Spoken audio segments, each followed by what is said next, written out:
Hello friends, welcome to I speaks forum. आज हम video में बात करेंगे आईसीसी बैंक के एफडी एक्स्ट्रा के बारे में।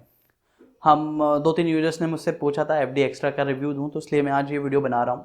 तो दोस्तों, रिसेंटली आईसीसी बैंक ने एफडी एक्स्ट्रा का एक मार्केट में प्रोडक्ट उतारा है, जिसमें उन्होंने अपने जो रेगुलर एफडी है उस रेगुलर एफडी के साथ में उन्होंने कुछ कॉम्प्लीमेंट्री प्रोडक्ट्स दिए हैं। तो उसमें तीन वेरिएंट्स रखे गए हैं। एक है आपका पहला एफडी इंश्योर, दूसरा है एफडी इन्वेस्ट, तीसरा है एफडी इनकम। तो इन तीनों का आज हम रिव्यू करेंगे और ये जानने की कोशिश करेंगे कि इसका कुछ अल्टरनेटिव ऑप्शन अवेलेबल है या नहीं, या इसमें मुझे निवेश करना चाहिए या नहीं। तो सबसे पहले बात करते हैं एफडी इंश्योर की। तो एफडी इंश्योर में क्या है कि आपका जो एक रेगुलर एफडी होगी, आपकी जो भी आप एक रेगुलर एफडी करते हो बैंक में, उसके साथ में आपको आईसीसी बैंक अपने ही इंश्योरेंस कंपनी का एक साल के लिए कॉम्प्लीमेंट्री 3 लाख रुपए तक का इंश्योरेंस कवर दे रहे हैं। तो लेकिन इसके लिए जो मिनिमम एलिजिबिलिटी क्राइटेरिया है, आपकी जो एफडी का अमाउंट है कम से कम 3 लाख रुपए का होना चाहिए और कम से कम उसका ड्यूरेशन 2 साल का होना चाहिए, और जो इंश्योरेंस कवर मिलेगा वो 3 लाख रुपए तक का मिलेगा। तो ये एक पहला आपका इसके साथ में एफडी इंश्योर के साथ में मिल रहा है बेनिफिट। लेकिन इसमें जो मिनिमम एज लिमिट है इसको लेने के लिए वो है 18 से 50 साल। मतलब 18 से 50 साल तक के इंडिविजुअल इन्वेस्टर इसमें निवेश कर सकते हैं, और जो इंश्योरेंस कवर का जो बेनिफिट मिलेगा वो पहले फर्स्ट होल्डर को ही मिलेगा। मतलब अगर आप जॉइंट में करते हो एफडी, तो सिर्फ जो फर्स्ट होल्डर है उसी को इंश्योरेंस का बेनिफिट मिलेगा।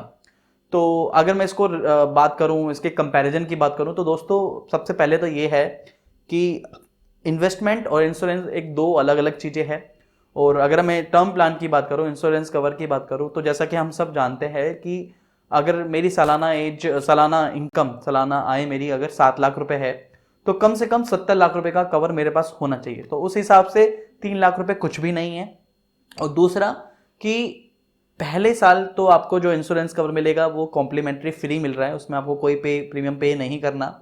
लेकिन दूसरे साल से उसका प्रीमियम आपको पे करना होगा। मतलब दूसरे साल से उसका प्रीमियम रिन्यू होगा तो आपको पे करना होगा।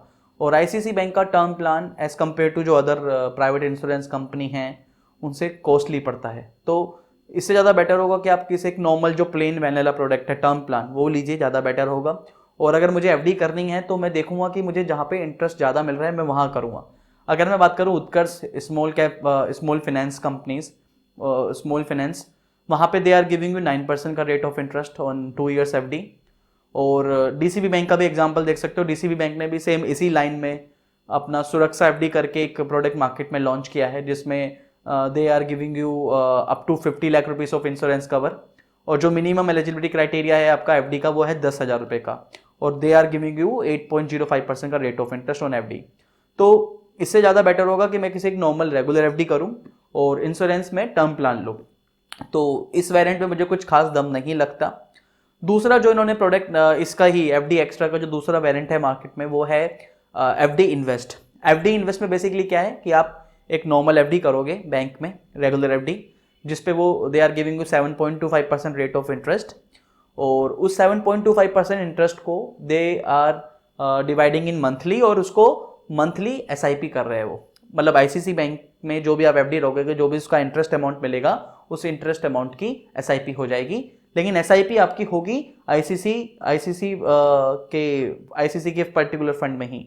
मतलब आईसीसी का खुद के ही फंड में वो एसआईपी कर सकते हो आप। तो उसमें आपको मिनिमम जो एफडी करनी होगी वहाँ पे इस वाले ऑप्शन के लिए वो है 2 लाख रुपए की, और कम से कम 1 साल के लिए एफडी करनी होगी, और एसआईपी का अमाउंट कम से कम 1,000 रुपये का होगा और 1 साल के लिए होगा। तो बेसिकली मुझे लगता है ये भी कोई खास ज़्यादा फायदा नहीं है इससे। एक तो इसमें सबसे बड़ा रेस्ट्रिक्शन ये है कि मुझे सिर्फ आईसीसी बैंक के ही फंड में चुनना होगा एसआईपी के लिए, और 7.25% का रेट ऑफ इंटरेस्ट जैसे मैंने बताया कुछ ज़्यादा खास नहीं है। और इससे बेटर होगा कि मैं किसी ultra short term debt fund में निवेश करूं। Ultra short term debt fund भी आपके सेम पैरामीटर्स पर है। मतलब उनमें भी रिस्क इतना ही है जितना आपका एफडी पे है, उतने ही सेफ है। तो ultra short term debt fund में मेरे को ज़्यादा रिटर्न्स मिलते हैं as compare to fix deposit. 7.25% तो ज़्यादा अच्छे रिटर्न्स मिल सकते हैं वहाँ पे। और साथ में आप उस एफडी के पैसे को एसटीपी में ट्रिगर कीजिए। मतलब आपने ultra short term debt fund में पैसा लगाया लमसम, और वहाँ से एसटीपी ट्रिगर करी, मंथली एसटीपी ट्रिगर करी, जितने भी अमाउंट की आप करना चाहते हो इक्विटी में धीरे धीरे मूव कर सकते हो। दूसरा एक बेनिफिट है कि जब आप एफडी में पैसा लगाते हो तो एफडी के पैसे पे जो भी आपका इंटरेस्ट जनरेट होता है उस पे आपका मार्जिनल टैक्स स्लैब लगता है। तो अगर आप 30% टैक्स ब्रैकेट में आते हो तो आपको इफेक्टिवली उतना ही टैक्स पे करना होगा। लेकिन अगर मैं ultra short term debt fund में इन्वेस्ट करता हूँ और 3 साल के बाद मैं एसटीपी करता हूँ तो मेरे को जो टैक्स बेनिफिट मिलेगा वहाँ पे वो ये है कि पर्टिकुलरली मेरे को इक्विटी में, क्योंकि मैं बात नहीं कर रहा हूँ, मैं डेट फंड की बात कर रहा हूँ, तो डेट फंड में 3 साल के बाद अगर आप पैसे को विड्रॉ करते हो एसटीपी के थ्रू में या एसडब्ल्यूपी के थ्रू में, जिसके या पूरे पैसे को भी विड्रॉ करते हो, तो वहाँ पे मुझे इंडेक्सेशन बेनिफिट मिलता है। तो उस हिसाब से एसटीपी लेना ज़्यादा बेटर ऑप्शन होगा, यानी लमसम लिक्विड फंड में पैसा पार्क करना या अल्ट्रा शॉर्ट टर्म डेट में फंड में पार्क करके उसको इक्विटी में मूव करना ज़्यादा बेटर ऑप्शन होगा।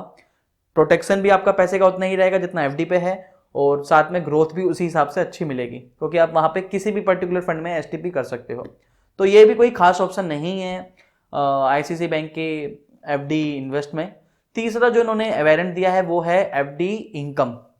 अब एफडी इनकम क्या है कि आपने एक लमसम अमाउंट इन्वेस्ट करा और आपने एक पीरियड चुना कि किस पीरियड के बाद मुझे मंथली इनकम मिलना शुरू होगी और कितने समय के लिए मिलेगी। मतलब वो आपका जो भी आपका एफडी का अमाउंट होता है, उस पर जो भी इंटरेस्ट मिल रहा है, उस पर जो भी एक्यूमुलेटेड अमाउंट बन गया कुछ पीरियड के बाद, उसको वो मंथली इनकम में देंगे।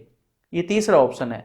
अब इसमें एक थोड़ा सी कमी जो है ये है कि आपके इसमें 2 फेसेस होंगे, एक इनकम फेस, एक पे आउट फेस।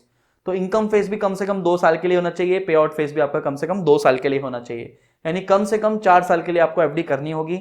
मिनिमम एफडी का अमाउंट कम से कम 1 लाख रुपए का होगा। 1 लाख, 1,25,000, 1,50,000 इस तरीके से बढ़ा सकते हो।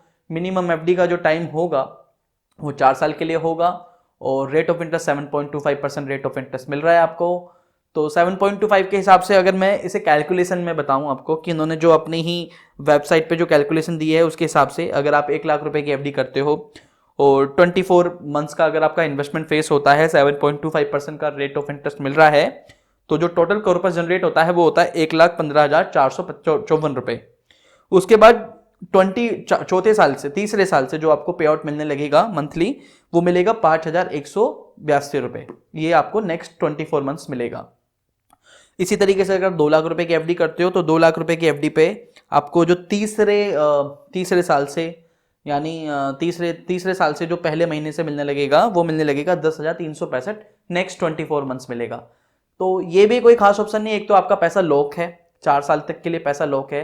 आप इसमें एक दूसरा ऑप्शन हो रहा है कि अगर आप चाहते हो कि मेरे को एक लमसम अमाउंट भी मिले तो आप 30% पैसा भी मैच्योरिटी के टाइम पे आप निकाल सकते हो, लेकिन 70% पैसा आपको फिर भी मंथली इनकम में ही मिलेगा।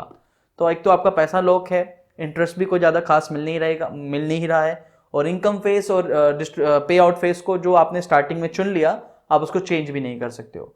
तो इससे ज़्यादा बेटर होगा कि मैं एक लमसम पैसा किसी ultra short term debt fund में या लिक्विड फंड में रख दूं, वहां पे मेरा पैसा सेफ रहेगा। 4 साल के बाद मैं वहां पे SWP, systematic withdrawal plan, mutual funds में बात कर रहा हूं, सिस्टमैटिक विड्रॉल प्लान चुन सकता हूं और मंथली जितना भी चाहता हूं पैसा निकालना उस हिसाब से उसका पीरियडिक डेट चुन सकता हूं। उस हिसाब से मेरे को टैक्स भी कम लगेगा, क्योंकि 3 साल के बाद जो भी आपका पैसा विड्रॉ होता है उस पर आपको इंडेक्सेशन बेनिफिट मिलता है विद 20% टैक्स। तो अगर आप 30% टैक्स ब्रैकेट में आते हो तो उस हिसाब से मुझे नहीं लगता कि आईसीसी बैंक का एफडी इनकम प्लान कुछ ज़्यादा खास प्लान है या कुछ ज़्यादा खास बेनिफिट मिलने वाला है। तो ये 3 वेरिएंट्स मार्केट में आए हुए हैं आईसीसी बैंक के एफडी एक्स्ट्रा में, और इन तीनों ही प्लान में कुछ ज़्यादा खास दम नहीं है। इससे ज़्यादा बेटर होगा मैं दूसरा अल्टरनेटिव देखूं। तो आज मेरा वीडियो बनाने का मकसद दोस्तों सिर्फ इतना ही था कि मैं इस प्लान के बारे में आपको थोड़ा सा रिव्यू कर सकूं, क्योंकि मार्केट में काफ़ी पॉपुलर हो रहा है, मार्केट में काफ़ी लोग इसके बारे में बात कर रहे हैं, लेकिन कुछ खास इन तीनों वेरिएंट्स में कुछ खास जान नहीं है। सिर्फ घुमा फिरा के ही एफडीज को प्रमोट किया जा रहा है, घुमा फिरा के इधर, मतलब आपको बंडल प्रोडक्ट मार्केट में बेचे जा रहे हैं इस तरीके से। तो इससे ज़्यादा बेटर होगा जो भी मेरा प्लेन वैनिला प्रोडक्ट है मैं उनमें जाऊं, ज़्यादा बेनिफिट मिलेगा, रिटर्न्स भी ज़्यादा है और बेसिकली मेरे पास ऑप्शंस भी ज़्यादा है। तो दोस्तों अगर आज ये वीडियो अच्छी लगी है तो प्लीज़ वीडियो के लिए लाइक का बटन है, लाइक जरूर कीजिए, चैनल को सब्सक्राइब कीजिए। मैं इसी तरीके से पर्सनल फाइनेंस से जुड़ी जानकारी आपको अपने चैनल के माध्यम से हमेशा देता रहता हूं। और अगर आप मेरे आर्टिकल्स को, जो पर्टिकुलर आर्टिकल्स मैं लिखता हूं अपने ब्लॉग्स पर और बाकी दूसरी जगह पे, वो सब्सक्राइब करना चाहते हो तो नीचे मैंने डिस्क्रिप्शन में अपने प्रीमियम आर्टिकल का लिंक दिया हुआ है, वहाँ जाके आप अपनी मेल आईडी के थ्रू सब्सक्राइब कर सकते हो मेरे आर्टिकल्स का। मैं नॉर्मली जितने भी क्वेश्चंस मुझसे पूछे जाते हैं, मेरे यूजर्स मुझसे पूछते हैं, उनके आंसर्स मैं मेल्स के थ्रू देता हूँ और वो सारे मेल्स मैं अपने सारे इन्वेस्टर्स के थ्रू रूट करता हूँ। तो उससे आपको भी फायदा मिलेगा अपने financial planning point of view में। तो अगर आप सब्सक्राइब करना चाहते हो तो मैंने डिस्क्रिप्शन में लिंक दिया हुआ है अपने प्रीमियम आर्टिकल्स का, आप उसे सब्सक्राइब कर सकते हो। साथ ही में मेरे चैनल को सब्सक्राइब कर सकते हो, बेल आइकन पर क्लिक कीजिए। तो दोस्तों आज के लिए इतना ही था, धन्यवाद, वंदे मातरम, जय हिंद।